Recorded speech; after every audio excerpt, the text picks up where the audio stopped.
Hey everybody, back again. Last day of our pressing skill series. Today we're going to go over the ZPress. So we've been going through a bunch of different pressing, starting off with that floor press, going into the half kneeling Philly press. Now we're going to just go through our ZPress. No special thing with the pressing exactly, but some of you may be asking why the ZPress.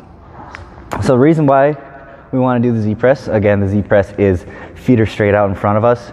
We're trying to fight to keep that core engaged and our shoulders pressing and locking out overhead. So the reason why we would pick a ZPress is if we want to work on that overhead stability. So if overhead squatting is something important to you, snatching is something important to you, jerks are something important to you, anything that involves that overhead, push press, push jerk, all that stuff, if that's important to you, something that we need to work on is our overhead stability. So the more stable we are overhead and the easier we are to be upright and be able to lock out overhead, the better we're going to be in those lifts.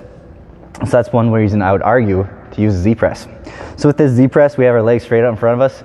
If you're noticing one thing here is that my feet are together. I'm not feet apart. My legs aren't bent as I'm going through this. My feet are straight out, my legs are locked out, and my feet are together.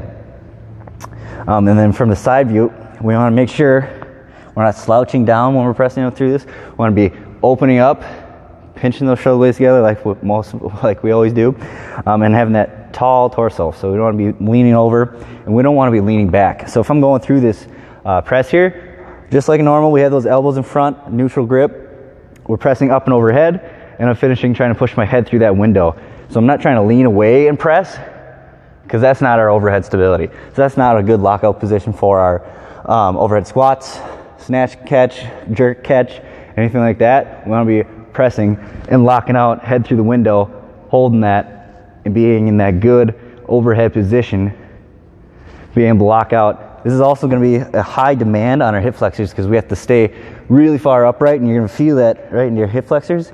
So that's one way we can also work on that. So if you're doing a lot of sit-ups and you're feeling that in your hip flexor, this is another way we can work on it. Having that demand on our core, that's also going into the quads, because you have to flex your quads to keep yourself upright. So there's a couple more presses through here. Just noticing that I'm pushing my head through, I'm locking out best I can. Wrist is over top my shoulder, and I'm holding that good overhead position. I'm not trying to press away and lean back. Staying upright, pressing through while not bending my knees, not having my legs out to the side.